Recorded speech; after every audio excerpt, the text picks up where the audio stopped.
ध्यान का मतलब यह नहीं है कि घंटों आसन मार के आँख बंद करके आप बैठे जाओ। ध्यान का मतलब है स्थिरता। मन के अंदर ही हम ध्यान कर रहे हैं, मन के अंदर ही हम समाधि भी लगा लेते हैं। सारा जो खेल है, सारा जो प्रपंच है, वह तो मन का ही है। ध्यान तभी होता है जब मन के अंदर कोई विषय वस्तु नहीं रहती है। जितनी देर हमारा मन विचारों से रहित है, कल्पनाओं से रहित है, उसी क्षण को हम ध्यान कहते हैं। विहंगम योग के प्रथम साधन में सद्गुरुदेव बतलाते हैं कि आसन से बैठो, सिर व छाती एक सीध में रखो और मन की जो स्थिर करने की क्रिया है 10 मिनट तक करो, ज़्यादा नहीं। बहुत से साधक आंख बंद कर लेंगे, आसन लगा लेंगे, बस बैठे रहेंगे। जितनी देर तक ध्यान में मन लगा रहे उसी का नाम ध्यान है। तो मन तो ध्यान करने देता ही नहीं है, हम कैसे ध्यान करेंगे? केवल आंख बंद कर लेने से, आसन लगाने से क्या ध्यान लग जाएगा? यह कभी भी संभव नहीं है।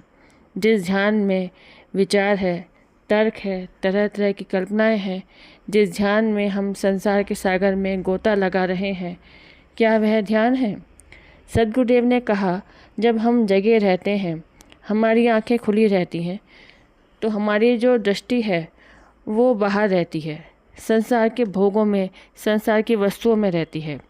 विहंगम योग का साधक क्या करता है?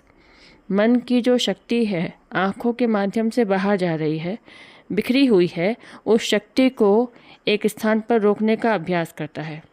ध्यान में तो हम बैठ जाते हैं, लेकिन मन ध्यान में नहीं बैठता है और हम समझ लेते हैं कि ध्यान कर लिए। ध्यान में अधिक देर तक बैठने का कोई मतलब नहीं है।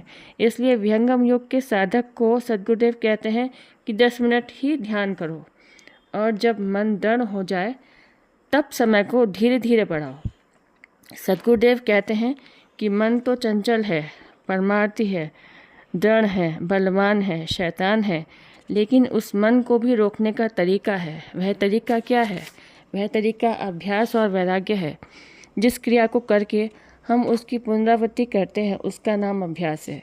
विहंगम योग का साधक पहले मन को बाहर में ही बार बार रोकने का, एकाग्र करने का अभ्यास करता है।